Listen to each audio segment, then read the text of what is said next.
बिस्मिल्लाहिर्रहमानिर्रहीम। अस्सलाम वालेकुम। अगर आप 5 मरले का मकान बनाना चाह रहे हैं तो इन बातों का ख्याल लाजमी रखिए, वरना आपकी बुनियादें कमज़ोर हो सकती हैं। इस वीडियो में मैं आपको डीपीसी डालने का मुकम्मल तरीका बताऊंगा, वो भी स्टेप बाय स्टेप। इस वीडियो में आपको बताऊंगा कि 5 मरले मकान में कितनी ईंटें इस्तेमाल होती हैं डीपीसी में, और सीमेंट कितना इस्तेमाल होता है, और सरिया कितना इस्तेमाल होता है। और ये वीडियो देखने के बाद आपको किसी ठेकेदार की ज़रूरत नहीं पड़ेगी। सबसे पहला स्टेप ये है कि आपने अपने प्लॉट में जाना है और उसका लेवल चेक करना है। अगर आपका लेवल प्लॉट का सही नहीं है तो आपने मशीन बुलाकर उस प्लॉट का लेवल करना है। स्टेप नंबर 2, जब आपने प्लॉट को लेवल कर लिया उसके बाद आपने सॉइल टेस्ट करवाना है। अगर आप किसी अच्छी सोसाइटी में रह रहे हैं, अगर नहीं भी रह रहे तब भी आपने सॉइल टेस्ट करवाना है।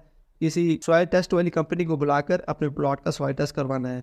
सवाल ये पैदा होता है कि सॉइल टेस्ट करवाना क्यों ज़रूरी है, उससे क्या फ़ायदा है। सॉइल टेस्ट करवाना इसलिए ज़रूरी होता है कि इससे ज़मीन की सख्ती मालूम होती है। जितनी ज़मीन सख्त होगी उतनी कम बुनियादों की खुदाई की जाएगी, और जितनी ज़मीन नरम होगी उतनी ज़्यादा ज़मीन में खुदाई की जाएगी बुनियादें डालने के लिए। सॉइल टेस्ट का फ़ायदा ये होता है कि आप जब घर बना लेते हैं तो आपकी दीवारों में क्रैक नहीं पड़ते, और अक्सर तो ये होता है ज़मीन नरम होने की वजह से बग़ैर सॉइल टेस्ट करने के घर बना लेते हैं। उसका नुकसान ये होता है कि घर ज़मीन दोज हो जाते हैं और आपकी करोड़ों की सरमायाकारी डूब जाती है। सॉइल टेस्ट करने के बाद तीसरा स्टेप है नक्शा पास करवाना। आपने नक्शा बनाना है, बनाने के बाद सोसाइटी से पास करवाना है। नक्शे के जो पैसे हैं वो 25 से 30 हज़ार रुपया लगता है। सोसाइटी से जब आप नक्शा पास करवा लेते हैं तो अगला स्टेप होता है लेआउट का।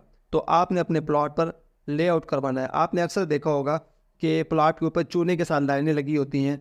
वो इसलिए होती हैं कि उसमें आप ये तय करते हैं कि बाथरूम कहाँ बनेगा, कमरा कहाँ बनेगा, टीवी लॉन्च कहाँ बनेगा, और इसके साथ कारपोर्च कहाँ बनेगा। स्टेप नंबर 5 में जब आपने लेआउट कर लिया तो उसके बाद आपने मजदूरों को बुलाना है, और 3 फुट नीचे जो है वो आपने खुदाई करनी है, और 2 फुट चौड़ी आपने खुदाई करनी है। तो डिगिंग वाले जो मजदूर हैं वो आपसे तकरीबन 20 से 25 हज़ार रुपये आपसे लेंगे। खुदाई करने के बाद छठा स्टेप ये है कि आपने कंक्रीट करनी है, और जब कंक्रीट बन के सूख जाएगी उसके बाद आपने सरिये का जाल बिछाना है। अगर आप ज़्यादा मजबूती चाहते हैं सरिये का जाल बिछाएंगे, तकरीबन आपका जो सरिया है बुनियादों पे 11 से 12 मन लगेगा। उसमें आपके पिलर भी होंगे और बीम भी होंगे। सरिये का जाल आपने ऐसे बनाना है कि उसका जो साइज़ है वो आपने 8 बाय 10 इंच रखना है, और फिर आपने वक्फे से जो है वो उसमें रिंग डाल देने हैं ताकि मज़ीद मजबूती हो जाए।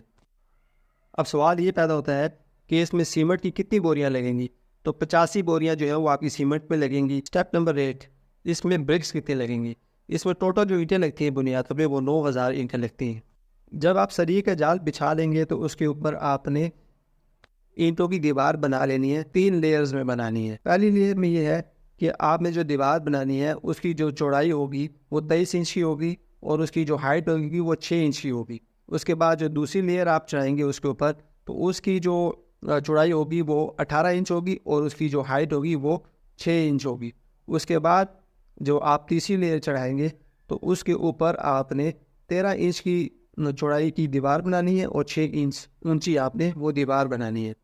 इस तरह आपकी डीपीसी कंप्लीट होगी। उसके बाद जो दरमियान में जो खाली खला बन जाता है तो वो आपने मिट्टी की ट्राली बुलाकर उसके ऊपर आपने फेंक देनी है। और अगर आपको ख़तरा है दीमक का, सीख का, तो आप मिट्टी की जगह रेत की ट्रालियाँ भी फेंक सकते हैं।